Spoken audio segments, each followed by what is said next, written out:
வணக்கங்க, இனிமே சொல்லுங்க. இல்லங்க ரைட்ல நீங்க கரண்ட் கட் பண்ணது தப்புங்க அப்படிங்களாங்க அப்படின்னு இப்படிதான் பேசணுமாங்க? அது எனக்கு சொல்லி கொடுக்கு.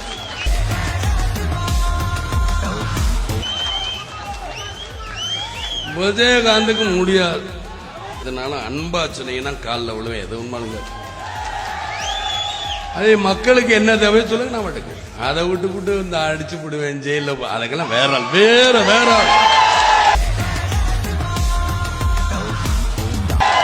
நீங்க கைதட்டுறங்கிறதுக்காக சொல்லல. அது சட்டசபையில பாத்தீங்க. எதுக்கு நான் இப்படியே கைய காட்டினா நாக்க துருத்தக்கூடாது. சட்ட புஸ்தகத்துல கைய காட்டக்கூடாது, நாக்க துருத்தக்கூடாதுன்னு எதிரிமே. எதற்கு இதெல்லாம் பேசிக்கிட்டு இருக்காங்க? சரி, இனிமே எப்படின்னா எனக்கு ரொம்ப திமிரா விஜயகாந்த் நிக்கிறேன். என்னையா இப்படி நிக்கூட, அப்ப இப்படிதான் நிக்கணும், இப்படி எப்படிதான் நிக்கிறது? எதையும் சட்டம் அப்ப இப்படியே நின்றுக்கிட்டு எந்திரிக்குமா? வணக்கங்க, இனிமே சொல்லுங்க.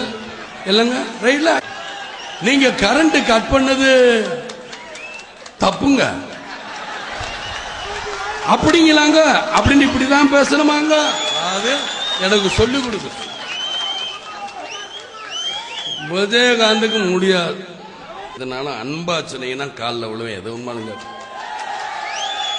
அதே மக்களுக்கு என்ன தேவை சொல்லுங்க, நான் மட்டுக்கு அதை விட்டு இந்த அடிச்சு விடுவேன் ஜெயில. அதுக்கெல்லாம் வேற வேற வேற நீங்க கைதட்டுறங்கிறதுக்காக சொல்லல. அது சட்டசபையில பாத்தீங்க.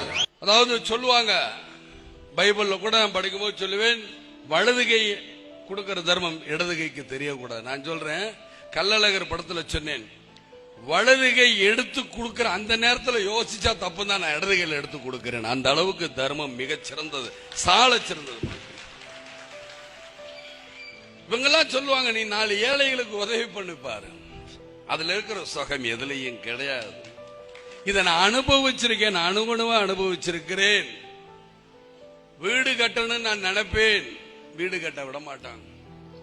வருமான வரி சோதனை பண்ணுவாங்க, இருக்கட்டும், ஆனா வீடு கட்டணுங்க போல பணம் எடுத்துட்டு போகணும். ஏன்?